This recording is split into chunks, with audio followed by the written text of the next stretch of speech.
A speculator watched a 991.2 GT3 Touring market peak hit $435,000. Now he has to sell into a market that won't care what he paid. The market isn't cooling, it's being dismantled by 5 forces, and they punish the cheap car hardest. If you're buying on sticker price alone, you're not saving money. You're financing a depreciation bill on installment.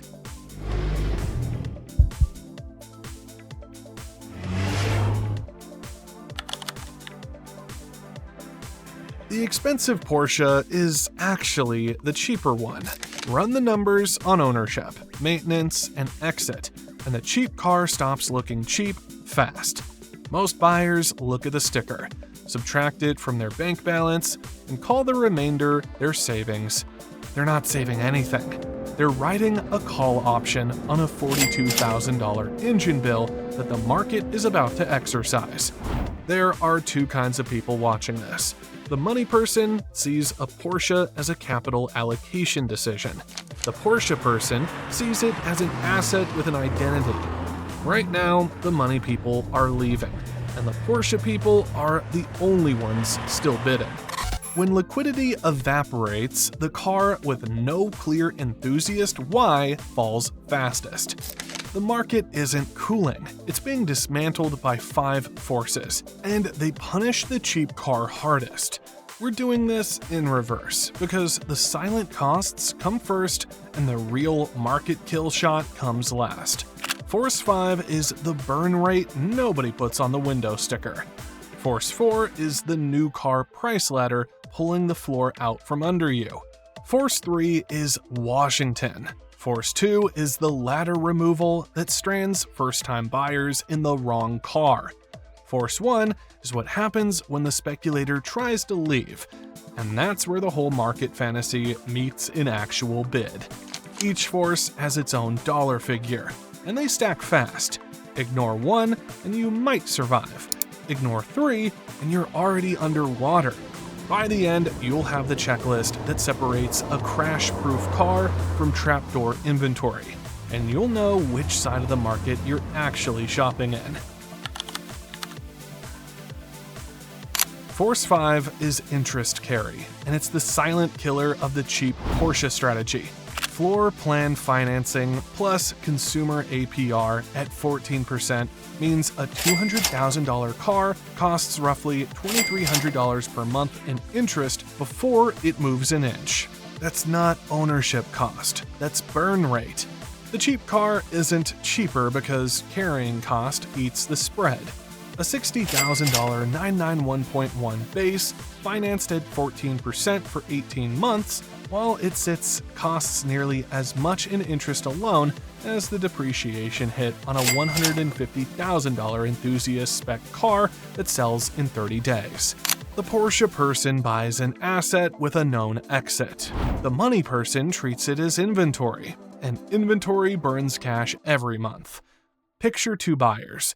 Buyer A puts $60,000 into a 991.1 base on a 14% note and parks it for a year. Buyer B puts $150,000 into a 997.2 GTS manual and lists it the same week because the market knows exactly what that car is. Buyer A burns $8,400 in interest alone. Buyer B loses maybe $3,000 in depreciation and walks away. The cheap car just cost $5,000 more to do nothing. Most buyers miss this because they finance at 8% and think they're safe. They're not safe. They're just burning slower. The difference between 8 and 14% on a $60,000 note over 2 years is still $7,200. And that can be the whole margin hiding inside the asking price. Remember the speculator sitting on a $435,000 car nobody will bid on? By Force 1, you'll know whether your car clears like inventory or holds because the market can explain it in one line. Force 4 is new car list creep. Porsche isn't helping the cheap car buyer. The 2026 base Carrera is now $129,950, up from $122,095. and the GT3 sits around $224,750 to $235,800, depending on source and timing. That lifts the new car reference point and props the top of the used market. The trap is that buyers see a used 991.1 base at $58,000 and think they're far below new. They're not. They're buying a car with fully matured maintenance risk, and the next buyer will compare it against a 992.1 with warranty or CPO support, not just a new sticker. The 2026 base Carrera also now includes a leather package that used to cost $2,840. Your $58,000 car gets none of that lift. It just gets older, and the gap swallows resale. Force 3 is Washington. The added tariff took the total rate on imported vehicles and parts to 27.5% in that context. Porsche answered with price adjustments across the 2026 lineup. The base Carrera later hit $132,300 after a $4,600 jump, and the Turbo S rose as much as $8,300. Porsche's estimated tariff impact exceeded $813 million in 2025, with another roughly 100 million euros hit in April and May before pricing fully adjusted. For the used buyer, that means new inventory is thinner and more expensive, which props late-model used values for a while the cheap older car gets no lift at all. It's still an old 911 with a hungry service schedule. Here's the split. A $150,000 enthusiast spec car benefits because new GT3 and Turbo S inventory tightens, and buyers who can't get a new allocation start bidding up clean used examples. A $60,000 base car gets no such bid. Policy has become a selective depreciation amplifier, and the cheap Porsche is on the wrong side of the switch. Tell me in the comments whether you're a money person or a Porsche person. Honest answers only. Drop your spec and I'll tell you if it's the right car or the right trap. And if you want the next video to hit your feed before the dealer calls back, subscribe now. Force 2 removes the entry rung entirely. Porsche closed US order books for gasoline 718 Cayman and Boxster models in September 2025. The 718 cost about $70,000 and worked as the latter. It let a buyer enter the Porsche ecosystem, learn service history, and trade up to a 911 with context. The 718 was the proving ground. It taught buyers what a PPI looks like, what deferred maintenance smells like, and what a well-sorted car drives like. A buyer who spent 2 years in a 718 GTS 4.0 knew what he wanted in a 911 and recognized the red flags before he wired the money. Without the 718 feeder, the used 911 base becomes the new entry rung, and it's the worst possible first Porsche to own. Those buyers don't have the service budget, the PPI discipline, or the ownership horizon to absorb a $12,000 IMS or clutch hit. They don't know that a base 991.1 at $55,000 often needs $8,000 to $15,000 in reconditioning before it's a real car. That's the idiot tax, and dealers hide it inside the spread because most first-time buyers still shop the entry price, not the real cost basis. I'll show you exactly where that $15,000 hides when we get to the checklist, and the timing gets worse by the numbers, because Porsche's US CPO sales rose 11% in 2025. Buyers are paying up for factory-backed safety, which makes a non-CPO base 911 look even riskier, especially when the gap to a warranted 992.1 is no longer abstract but visible on every search result. The latter is gone. The first rung is now a trapdoor.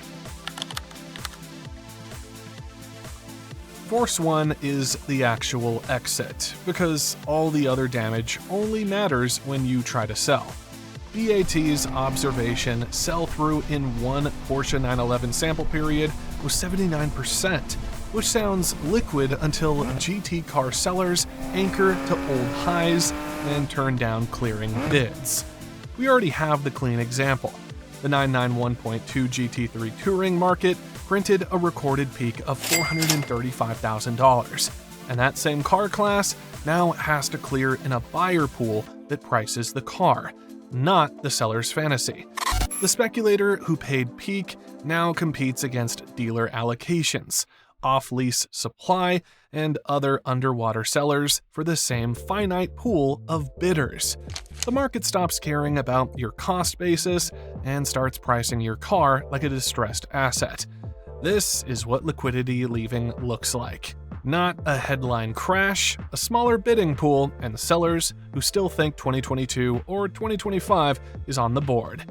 The speculator who needs yesterday's number is now competing against a dealer with a fresh allocation at MSRP. The dealer wins every time. Days on market are widening for base cars and over-optioned speculator builds. A car that sold in 14 days in 2022 now sits for 60. That isn't a soft market. That's liquidity leaving. And the first cars to drown are the ones with no clear enthusiast why. The money person is trapped.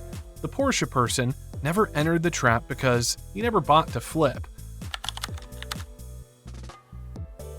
Now we come to the part that actually matters. The single filter that separates crash-proof cars from trapdoor inventory is what I call the clear enthusiast why. If your car checks 4 or more of these boxes, it decouples from the crash. If it checks 0 or 1, it's trapdoor inventory. The checklist is simple. Start with manual transmission. Add a GT lineage or naturally aspirated engine. Include documented service history covering IMS, clutch, or PDK service. Look for desirable factory options like PCCB, buckets, paint to sample, or PDLS. Keep sub-average miles for the year. Finish with a non-white, non-black exterior on a sports spec. 4 or more, and the market can explain your car's value in one sentence. 0 or 1, and you're praying the next buyer doesn't notice the reconditioning delta. And one line item matters more than the rest, because it can total the car mechanically without ever showing up on Carfax. Manual transmission matters because the Porsche buyer who still drives a stick is the buyer who still cares. GT lineage or naturally aspirated engine matters because turbo base cars are a commodity, and commodities crater in a correction. Documented service history matters because the next buyer is fact-checking everything, and a missing IMS service is a $12,000 question he doesn't want to answer. Desirable options matter because the base build looks unfinished at $130,000. And it looks abandoned at $60,000. Sub-average miles matter because the forever owner doesn't pile on depreciation, and the market rewards cars that aged slowly. The non-white, non-black exterior matters because a sports Porsche in black is a rental car with better headlights. Let's make it binary. The 997.2 GTS sits in the $130,000 to $150,000 range, and you can explain the price in one breath. Manual, naturally aspirated, finite run, identity. The 981 GT4 does the same job from a different angle. Analog GT DNA, capped production, manual, and a buyer base that already knows what it is before the ad even loads. Now put those against the trap. The 991.1 base PDK at roughly $60K has no manual premium, no GT identity, and no capped run story to protect the floor when the market gets selective. The reconditioning delta alone, tires, clutch-related service, and cosmetic cleanup runs $8,000 to $15,000 that dealers bury in the ask. Private and auction sales on a base 991.1 run $55,000 to $65,000. Dealer asks sit around $75K.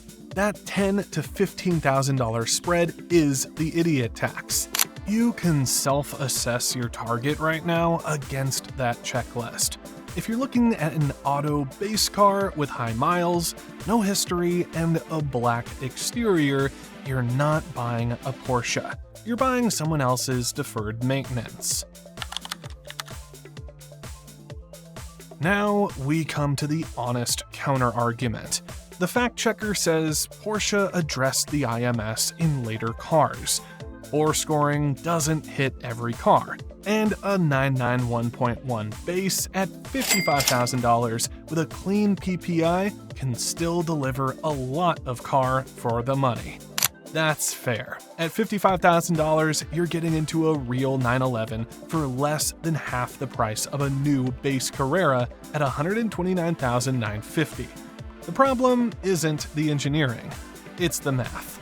At $55,000 private with $8,000 to $15,000 in reconditioning and a $42,000 engine liability tail, your cost basis isn't $55,000.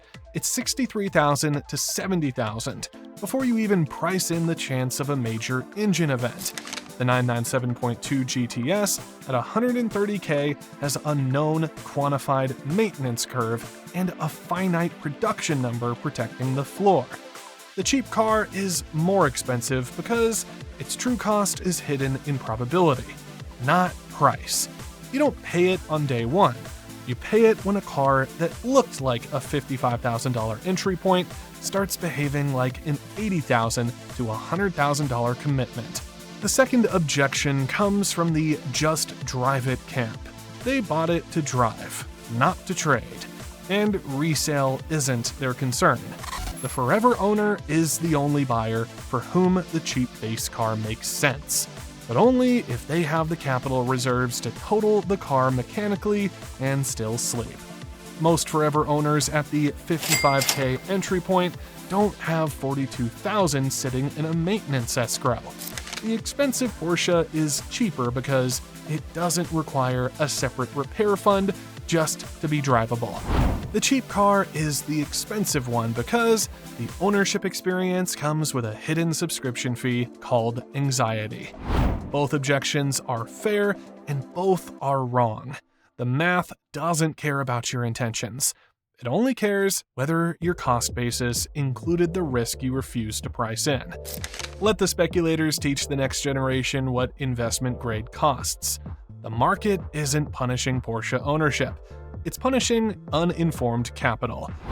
If you're buying with a clear enthusiast why, you're not in the crash. You're in the correction that removes the noise. The expensive Porsche is cheaper because it never lied about what it costs. Subscribe so the next video reaches you before the dealer does. Watch the configurator trap breakdown next, because it's the other half of the decision you're about to make.